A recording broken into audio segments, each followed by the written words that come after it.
This may seem like my story, but it's not. It's about my people, the Nubian people.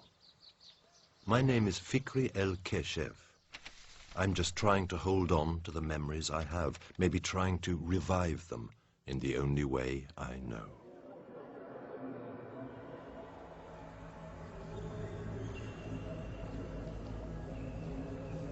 In 1952, the monarchy was overthrown, and Gamal Abdel Nasser, with his military regime, took over. One of his greatest projects was to build the Aswan Dam in order to provide electricity for the entire country. It was meant to push Egypt into the 20th century. The largest man-made lake in the world was created, and everything south of it was flooded. The Egyptians called it Lake Nasser, the Sudanese Lake Nubia. 46 villages were moved to Komombo, 46 Nubian villages. 100,000 people transferred to a land that was no longer on the Nile. It was the end of Nubia.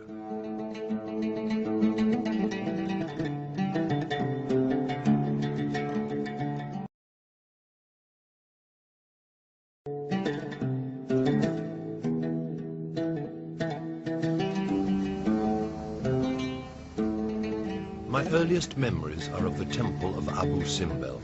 My village lay on the opposite bank of the river, and the temple dominated the landscape. It was a presence in our lives, reaching deep in our collective subconscious. It was there that I first became aware of being a Nubian. Now, the village is under the lake, and there is nothing left. It is time to go back home.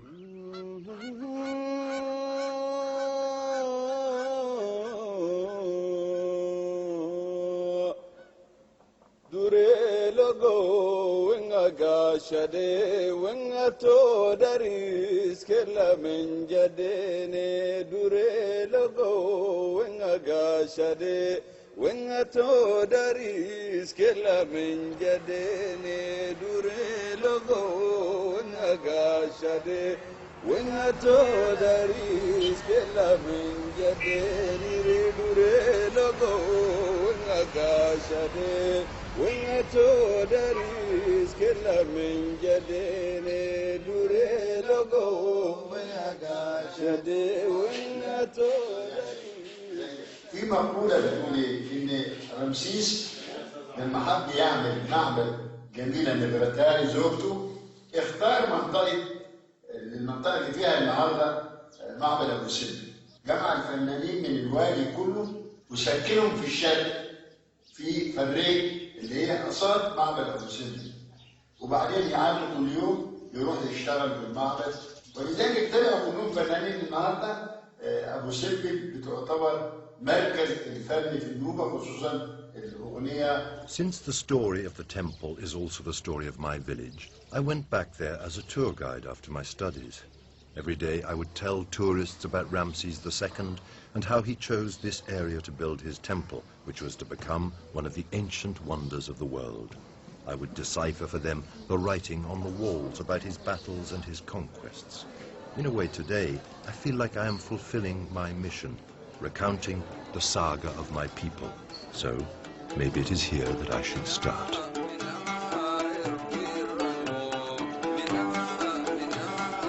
بعد التهجير حصلت فيها إضافات كتير. قبل التهجير كانت الحياة وعايشين حياة رومانسية جميلة، أشجار ونخيل وعصافير وسواقي.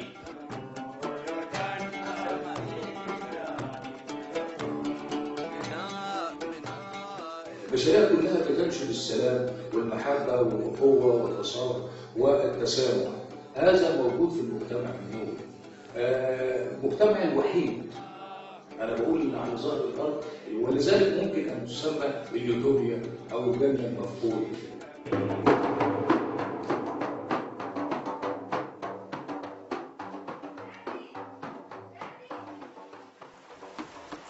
I was 9 years old when they forced us to emigrate.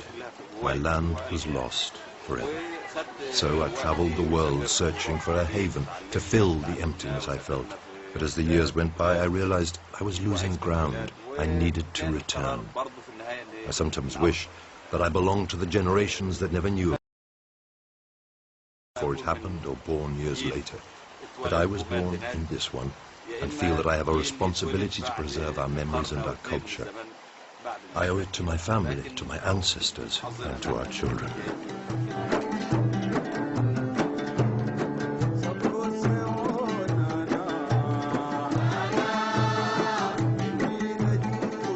It took me 8 years to build this house. The first priority was to build near the water, because we are people of the Nile. But on a personal level, I wanted to be close to the temple. So it was there that I bought my land. Each time I had a little savings, I would add a stone.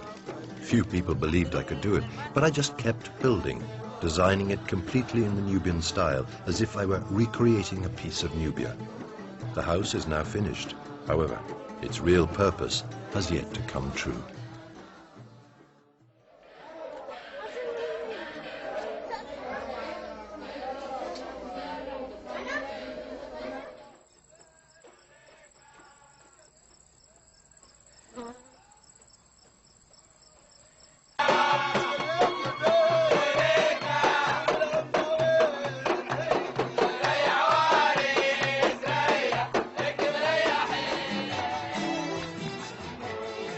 Looking at these people tonight and how they got together during the preparations, I'm glad I persisted. When they arrived from their different villages to give me a hand, it was already like the old times. Whenever there was any big occasion, people used to come from all over to help. This revival of our traditions was what I was aiming for. But this house has many more roles to play. I wanted to be a real cultural center with Nubian music, painting and books, portraying the way these people used to live and their history in the Nile Valley. It's not just about one night or one great party. شايف ان دور والدي في التعريف عن النوبة شايفه ان هو رسول بينقل الثقافة اللي هو عاشها او الحضارة اللي هو عاشها بكل جوانبها الثقافية الموسيقية كل الجوانب الحياة العامة اللي كانت النوبة القديمة بينقلها لنا كشباب. المفروض احنا هنستلمها منه وهنطلعها للجيل اللي بعدينا كمان.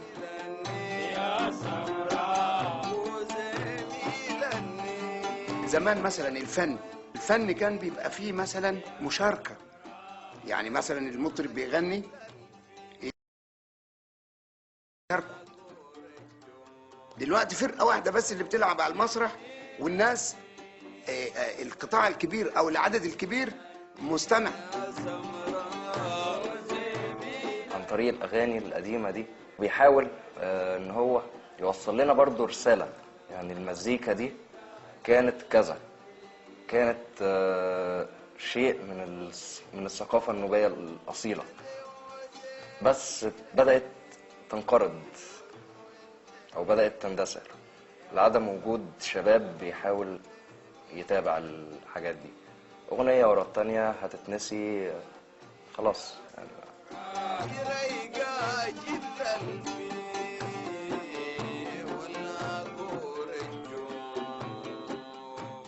النوبة حياة بالنسبة لي أو حضارة. النوبة بالنسبة لي كيان، يعني طفولتي، صبايا، شبابي، كل حياتي. عشان أنا أجي أتجاوب مع المجتمع اللي بره أو المجتمع اللي روحنا فيه من الصعب.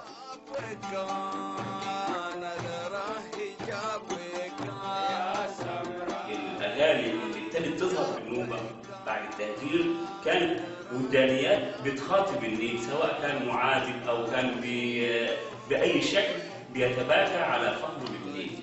فدي يمكن كانت أول وجدانيات أثرت في مشاعر النوبي من خلال الأدب اللي احنا بنتكلم عنه كأدب نوبي ظهر في اللغة النوبية. آخر ذكرى بقى كانت الهجرة سنة أكتوبر 64 لما هاجرنا من هناك. طبعا نزلنا واحنا بنعيط والدموع نازل من عيوننا. ليه؟ بنفارق الحياة اللي احنا عشنا فيه سنين طويلة.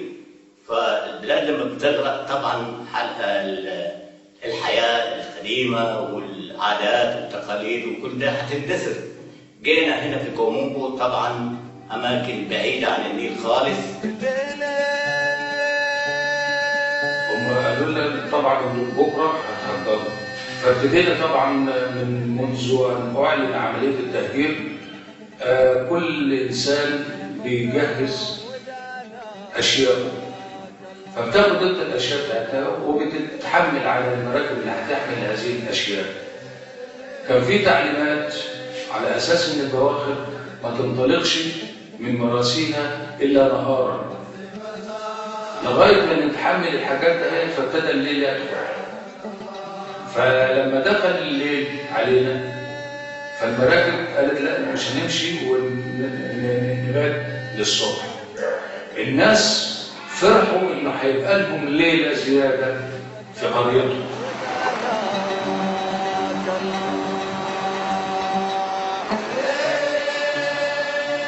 فتركوا اماكنهم في الباخره ونزلوا في القريه تاني وعقدوا الفوانيس وعملوها رقص واغاني للوداع.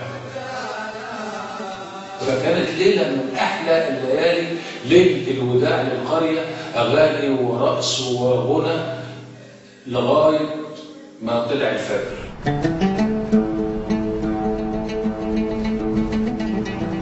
When they were forced to emigrate in the early 60s, the Egyptian Nubians were moved to an area near Aswan, close to the temple of Komombo.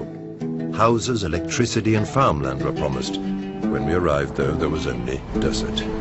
No houses, no drinking water, no electricity, and, the worst part, no Nile. Today, the Nubians have managed to cultivate that land and in some way replicate the old one. Far from the river, though, it is not quite the same. Part of my family lives here, and I pass by them whenever I can.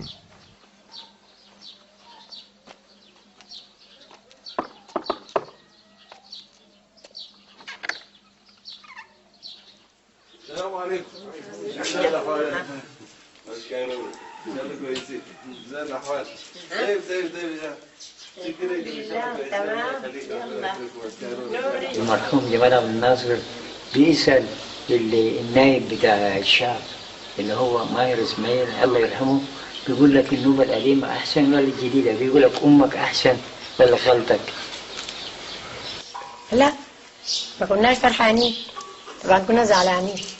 هي بلدنا كانت أحلى بلد، ومش مبسوطين هنا يعني، مش مستريحين، بس غصب عننا هنعمل ايه؟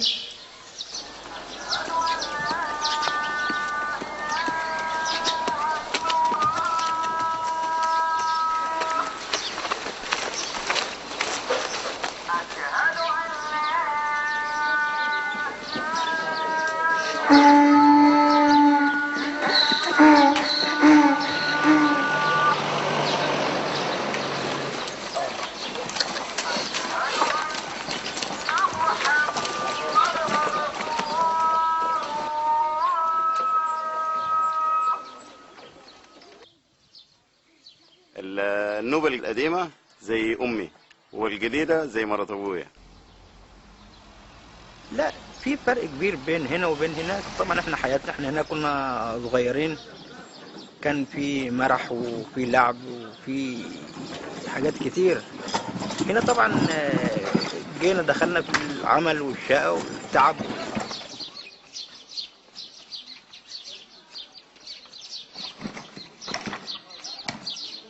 ما الفرق يعني البلاد الصحراء، هناك كان النيل والنخيل. We had to leave. The memory of that day still burns in my mind. That day, when we walked out of our house, I thought I was the last one to leave. My mother and grandmother walked out and I followed them down to the river bank towards the boat that was to take us away. They were talking together and did not notice me. We passed the areas where I used to play, where once the people used to gather, and now there was no one, just empty roads and houses. The silence of those familiar areas terrified me, but my mother was unaware of my tears. When I got to the boat, I found out that my grandfather was nowhere to be seen. They told me that he had gone back to the house, sobbing, just to see it one more time. He was the last one to leave our village. ما فيش ولا أي حاجة، ما كانش في أي حاجة في الجبل، يعني كان في الجبل جبل. لا نور ولا صحة ولا نور، موية ما كانش فيه. كنا بنشتري الموية البرميل مش عارف في جنيه ولا 50 قرش. برميل موية ما كانش في أي حاجة. كل يوم الماني كسناي يجي يجوا سناي كويس هل ده زي على سبب دي That emptiness, that void, can only be filled today with music, and my village of Abu Simdel was always known for its musicians. Few have remained, but one of the greatest singers still lives here. Syed Gayer used to sing with my grandfather in the old village, and I used to hide below the window to listen to them.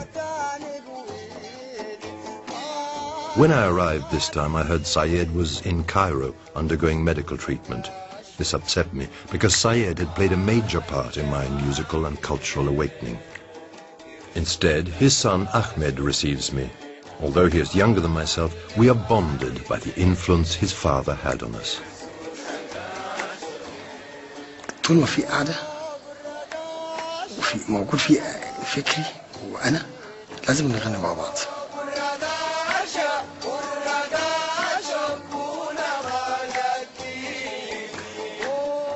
الأغاني الحديثة طبعا بتاخد يوم سنة أو 2 وتختفي، إنما القديم اللي احنا ما زال عايشين عليه ده اللي مش هيقدم خالص، القديم المتجدد زي ما بيقولوا يعني.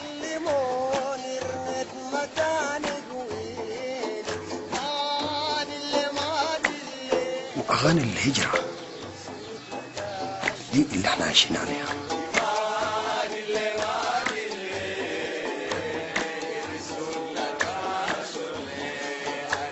لكن القديم نسمع له ولو عدى عليه 100 سنة.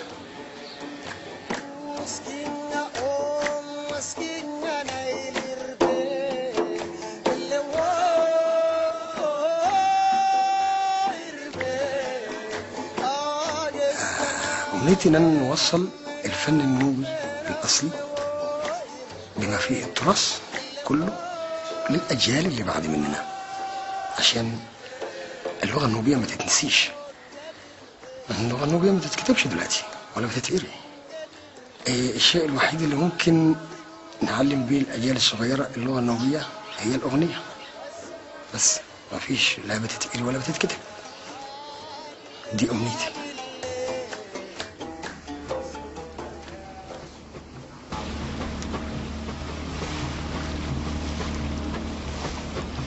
After I returned from Europe, I had one main dream, and that was to find and revive my fading culture, to find living traces of the past, Nubians that still lived by the Nile. I dreamed of visiting the land that was never abandoned nor affected by the dam. Even though Garb Suhel is such a place, it isn't what I was seeking. It's too close to Aswan, too close to the changes of modernity. I have to go south to Sudan. There maybe I can meet Nubians that feel like I do, those that wanted to return to their old villages even though they didn't exist anymore. Extraordinary men that defied their destinies. I have to do this, not only for my cultural center, but for myself.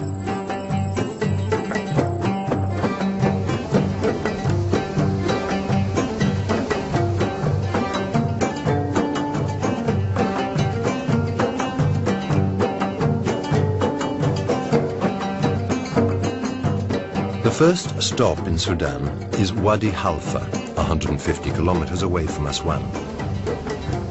Before Nubia was artificially divided by the Egyptian-Sudanese border, we used to travel up and down the Nile easily. Halfa is actually only 60 kilometers from Abu Simbel, but now the lake and no roads connect us. The only way to get there is by a weekly ferry boat. As the Egyptian Nubians were transferred to the area of Komombo, the Sudanese Nubians went to New Wadi Halfa. But some people stayed in the old Halfa, or at least the land above their old homes. With little help, they have struggled against the odds to stay. The Nubians of Halfa have always been the most vocal, the most political about our plight. I am related to some of them, and I was curious to meet them. ناس حلفة دغيم أكثر ناس قاموا الموضوع ده ورفضوا زي 613 أسرة بالضبط رفضوا إنه يهاجروا لحلفة الجديدة اللي هي خشم الجربة وكونوا خلاص لما الحكومة طلعت بيانات إنه أي واحد إذا ما هاجر يقع تحت مسؤوليته ممنوع أي واحد يقع حلفة ما يكون في أي خدمات لا مدارس لا صحة لا أي حاجة من سنة 64 لغاية النهاردة أولا نحن رحلنا في 4 مراحل كل ما المويه يرتفع نعمل منازلنا بالخشب والجريد وكده أول ما المويه تاجي في المكان ده نرحل لمكان أعلى في المنطقة وبعد ذلك كانت طبعا عملية صعبة جدا جدا حكاية الترحيل وكده يعني عن الناس تعبوا فيه تعب شديد جدا جدا والحكومة يعني ما قدمت أي خدمات في 40 سنة لغاية النهاردة المنطقة ده منطقة مهمشة ولذا يعني قدمنا للأمم المتحدة يعني إنه في ناس في وادي حلفة قاعدين ويعني ما عندهم أي مصادر بتاع حياة ساعدونا الناس الأمم المتحدة واليونيسيف ساعدوا في إنقاذ آثار النوبة لكن ما ساعدوا في أحفاد الناس اللي عملوا آثار النوبة دي أحفادهم ما ساعدوه ولذا نحن يعني 40 سنة يعني كان 40 سنة إجاف بالنسبة للمواطنين وكده.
One of the people in Wadi Halfa that decided to face the rising waters of the lake is Naima.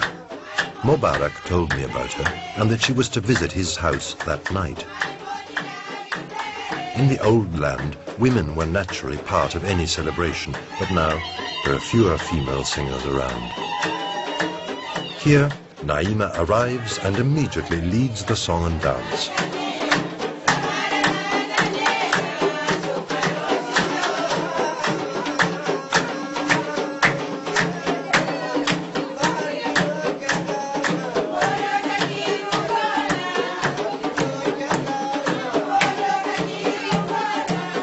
Joining them that night, I became again in some way that little boy in my old village of Abu Simbel.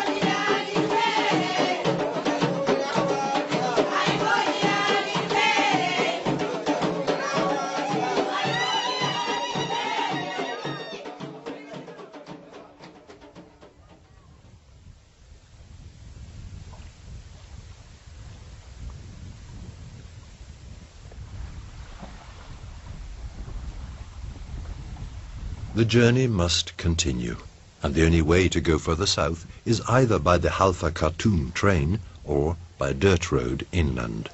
Nobody travels by boat anymore, and it's impossible to even find one. But I know that if I really want to pursue my quest, I need to travel on the Nile. Finally, an old fisherman named Abdel Aziz is willing to take us down as far as the cataracts will allow us to pass. I think in some way he also wants to relive the Nile.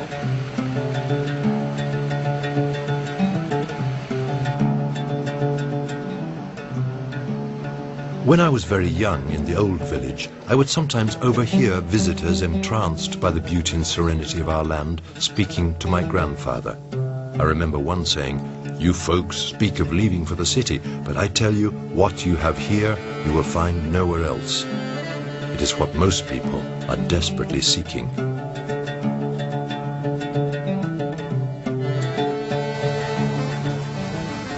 On our boat trip with Abdel Aziz, we glide along the banks of the Nile, watching the ibis against a background of desert dunes. The scenery is breathtaking, yet there is no sign of human life. Finally, a couple of hours down the lake, we see this group of 3 fishermen. They built this little shack between the plants they grew, and in that way lived off the land and water. They have so little here, and yet they seem so content. I marvel at how stubbornly they cling to their roots, creating something of their own. We stay for tea before continuing our journey down south. I feel that finally my real trip has just begun.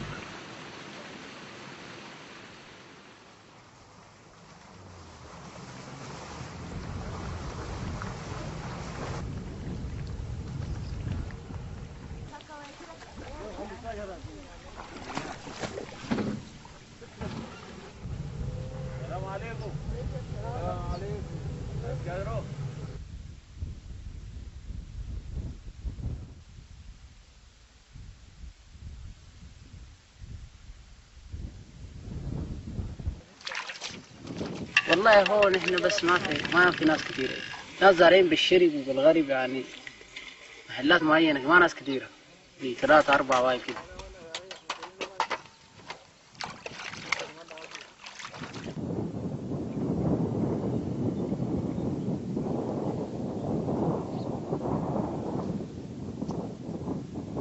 الناس القدام كانوا قاعدين هنا مثلا جدودنا. البلد القديمة طبعا هو كان في زارعين الفواكه هنا والبلح وكده، يعني بلد كانت حلوة جميلة شديد، والناس كانوا قاعدين هنا فوق النيل وبتاع. لكن هسه طبعا البحر لما جاء غرقهم هو جو هاجر كلهم، ما في البحر ده ما كان المويه يمشي فوق.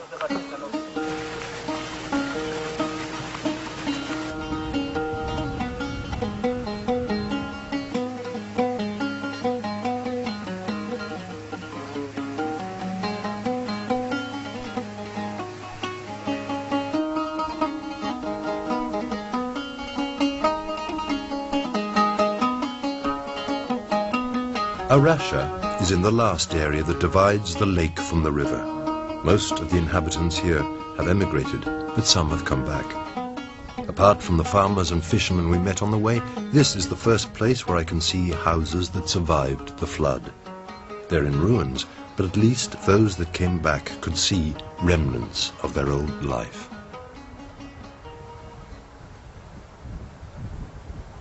اسمي عبد المجيد محمد ديشاب، من مواليد سنة 1945 في هذا المكان، البيت المهجور واللي هو اتهدم بواسطة المياه بتاعت السد.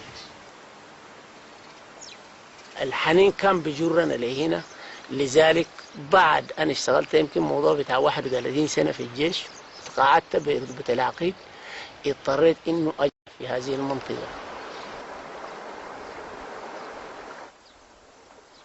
رجعت تاني لهذه المنطقة عشان أقدر أعمر، عشان أقدر أعمل حاجات، عشان أقدر أزرع. المنطقة دي كلها تقريبا أرض بقت زراعية، لكن إن شاء الله نحن مصرين بأنه نحن لازم شنو نعيد سيرتها الأولى ونستزرع كل المنطقة دي على أساس إنه الجيل الجاي بالنسبة لنا يستفيد. One of the main things that drew me to this place was a poem I had read by Ibrahim Abdo, who wrote about his old home and the loss he felt. When I knew that some people from his village had come back, I made it a point to stop here. We talk about their difficulties, but what I find interesting is their usage of certain Nubian words which are lost in the new land. I was hearing them here for the first time.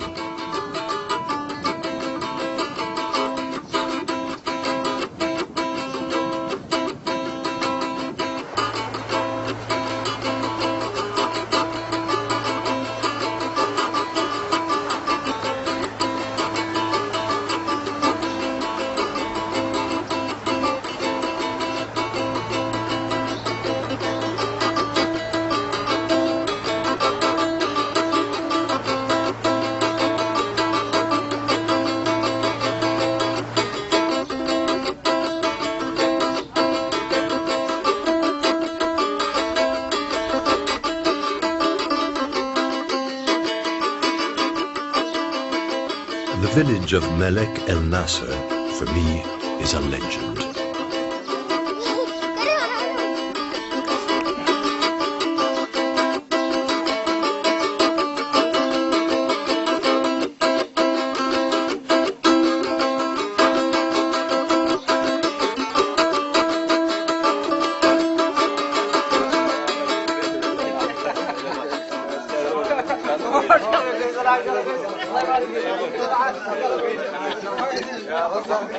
Like Arasha, my visit here isn't a coincidence. I had also heard a story about its legend, about this one man who on his own refused to leave and managed to create an entire village. This one man became a symbol of resistance, and his children kept the legend alive. My visit with them is too short. I really wanted to stay with them longer, but I know I still have to go on. Maybe one day I will be able to return. If I once thought that the Nubian culture was disappearing, the people of Melek El Nasser proved me wrong. Here, it's definitely being kept alive. فلما الحكومة أصرت بأنه تودي الناس في حلفة جديدة وما تعمل بدائل خلاف حلفة جديدة، طبعا أصر وقعد هنا في المنطقة. وبعدين طبعا غالبية الناس أو كل الناس في بجوار شمال ملك الناصر جنوب ملك الناصر هاجروا إلى حلفة جديدة، وهو تبقى براء هنا فترة من الزمن وعانى الكثير، حتى لدرجة في فترة من الفترات جو المسؤولين قالوا له يا أحمد خيري ما ممكن نحن نخليك براك هنا في المنطقة دي، وفي لا في أمن لا في صحة، فلازم نوديك في حلفة وادي حلفة على أساس تقعد مع أهلك هناك. فهو قال لهم يا أخواننا ربنا لما نزل أبونا آدم وأمنا حواء في الأرض كان منزل معاهم دكتور وبوليس، الزوج 4 نساوين وفاضلة منهم الموجودة دي، وخلف ما شاء الله من الأولاد والبنات ل 17 والموجودين الحسة حاليا قدام. الأولاد اتزوجوا والبنات اتزوجوا، والأولاد والبنات اتزوجوا وخلفوا الجيل اللي قدامنا ده. من أحمد خيري براو بقينا الليلة 100، وبرضه الزواج مستمر بين الأولاد وبين البنات.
I find them to be genuine Nubian musicians.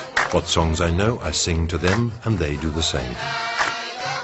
There's so much to learn from people who, against all odds, choose to remain on their land.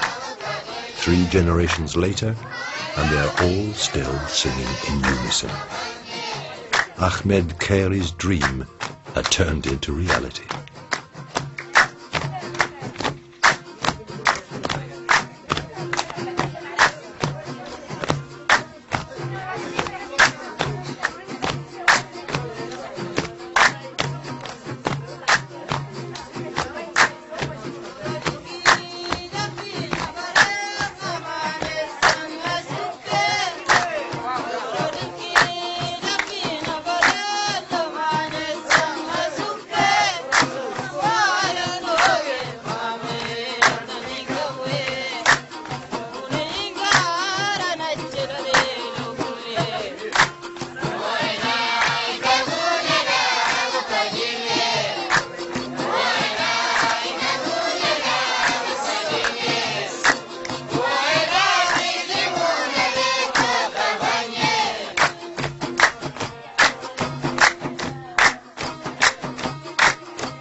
As we continue up the Nile, I remember the story of Shamandura, written by Abdel Hamid Qassem.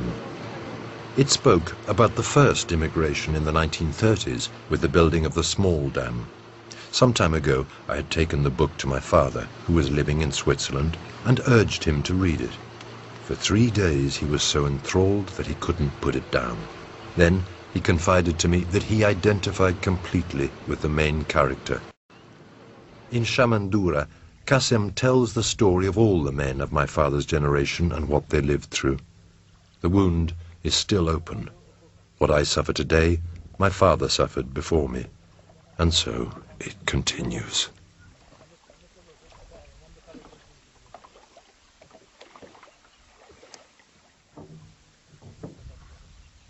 ده مع البلد ده زي زي عم كده.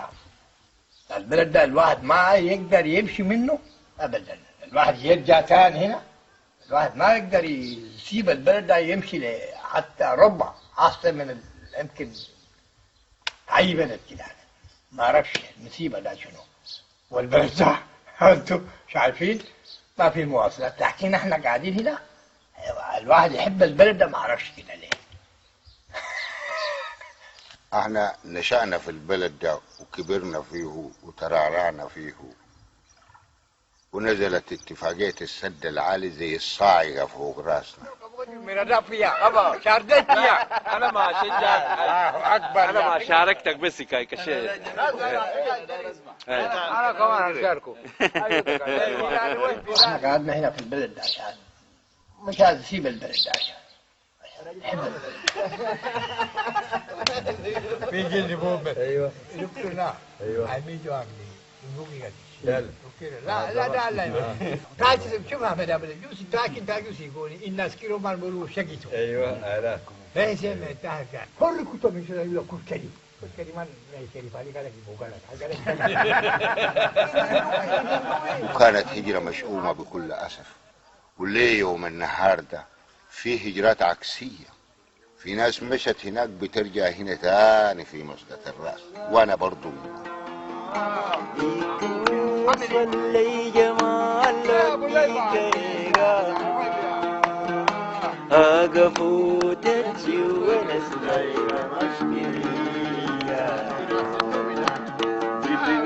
المزيكا بتاع امبارح مزيكا نوبية، نوبية لحن نوبي، اللحن نوبي. يعني انا ما بتأثرش الموسيقى اللي بسمعه كده، انما بتاعت امس كان في تأثير كبير، ذكرني بالنوبة واهل النوبة لحد يعني ما عيني ادمع. وليلة كانت ليلة نوبية، وصلوا عاداتنا زمان كانت كده.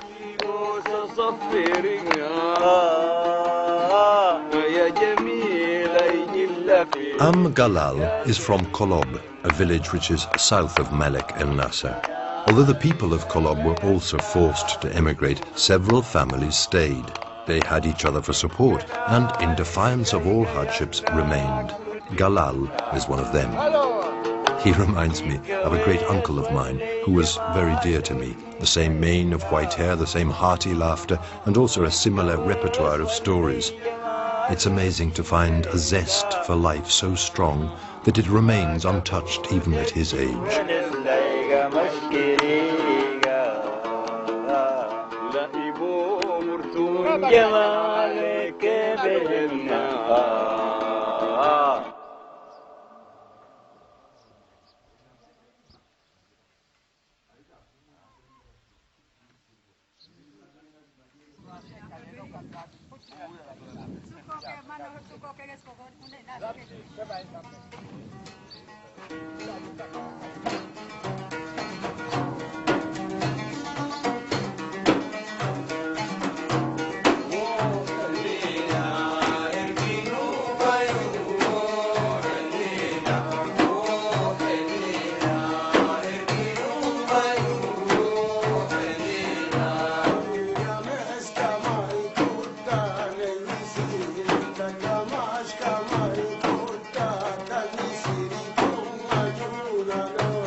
From the village of Arasha onwards, I finally see the familiar palm trees of my youth. Nubian life has always centered around them. When a man came of age, his status was established by the number of palms he possessed. As we continue up the Nile, I start to see more and more farmers on their way to cultivate the land, and the villages by the Nile appear increasingly larger. Finally, when we reach Serk El Mato, I find what I was looking for.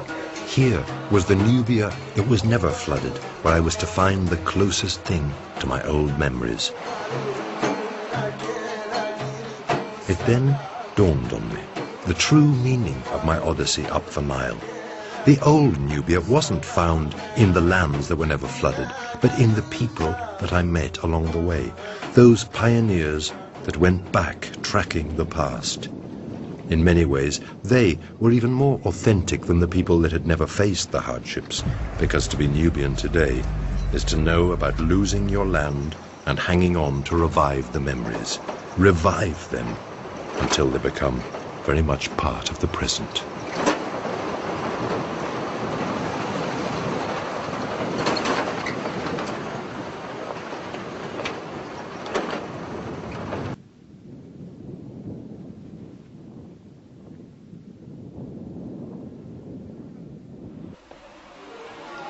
ده البيت اللي آوى الأسرة كلها اللي تربيت فيه أنا وأبويا وجدي يعني ذكرياتنا كلها في هذا البيت. Mohammed Wardi is our teacher, not only as a Nubian poet and singer, but also as our tie to the Arab-African culture through Sudan.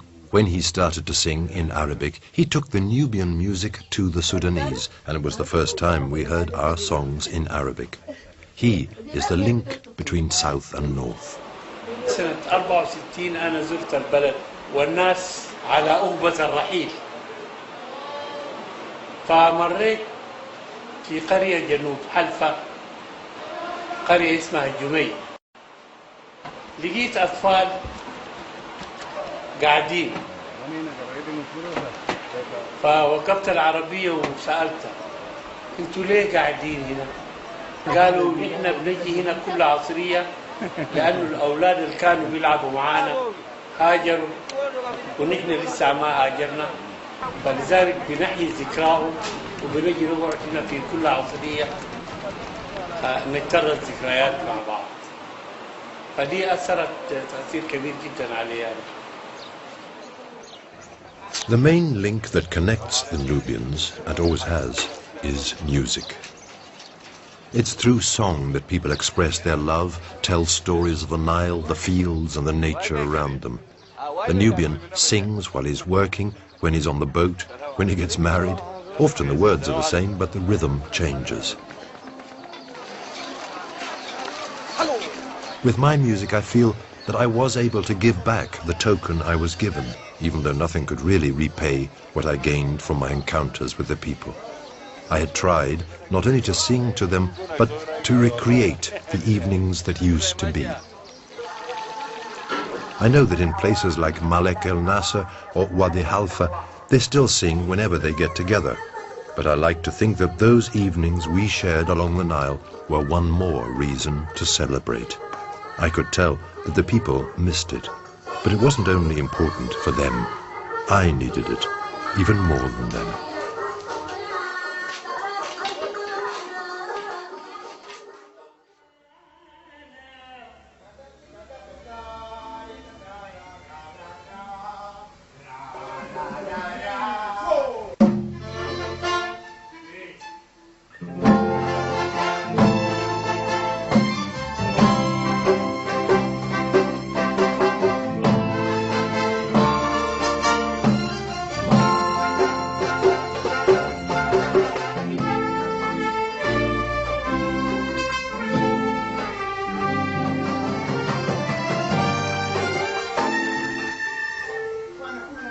وأنا خلاص خلقت مغني نوبي، يعني الموهبة الغنائية جاتني من الصغر خالص. يعني الحياة زيارة وفوار،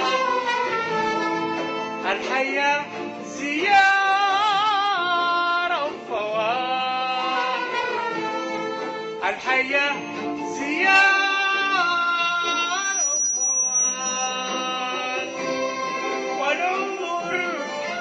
أنا بعرف إنه في فنانين سواء كان في الشمال أو في الجنوب هم ناس يعني أولا معتزين بنوبيتهم وبلغتهم وبيحبوا بعض، يعني بيحبوا يكونوا مع بعض. من ضمنهم يعني في فنانين في الشمال خالص زي الأخ فكري كاشف، زي صالح عباس، زي محمد منير، يعني متأثرين بالغناء النوبي وبالغناء الخماسي السوداني. There it is. I have attained the source. It's here in Khartoum that I end my quest for Nubia in Sudan. Wardi embodies the voice of the Nubians, and although he was exiled for many years, he has finally come back to the land of his ancestors. My meeting with him closed this chapter. Now I'm ready to go back home. But it then occurs to me that if I really want to close the circle, I have to make one last call to see again the one person who is the link to my youth and my village. Someone who belongs to my past, when I first heard the songs I sing now and discovered what it really meant to be a Nubian, the only one still alive from that generation. I have to go to Cairo and meet Syed Gayer.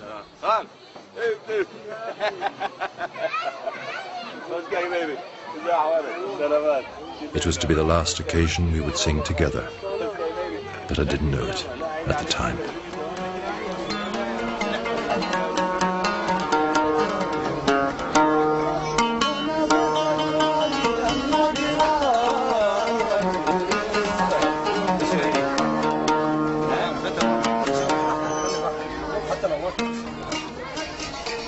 وانا في سن 13 زي ما قلت، ناس داوود والناس الكبار الفنانين وبرسي وعليمته والجماعه دول ومكتشله دول طبعا الفنانين لما كانوا بيقعدوا في الديواني كده يغنوا طبعا كبار واحنا صغيرين 13 سنه كده، كنا نقعد كده على الجنب ونسمع الاصوات داوود مكتشله، اصوات طبعا اصوات جميله واصوات مختلفه طبعا. في سن 19 جيت قعدت معاهم لان انا كنت متاثر من البدايه من داوود، ولما رجعت جيت قعدت معاهم تاثرت اكثر ومشيت في الفن. نفس الحكايه بالنسبه للجيل اللي بعديه، بيقعدوا معانا من كثره القعده ومن كثره الحفلات والبتاع، فمشوا. يعني فكري وهو صغير كنا بنقعد عند الشيخ داوود طبعا جده، وهو صغير كان يجي يقعد ورا البتاع في الشباك ويسمع الاغنيه. كان غاوي، يعني الفن ايه بدا في معاه من صغره، وإعجابه بالمجموعة دي. نفس الحكاية الأجيال اللي بعديها.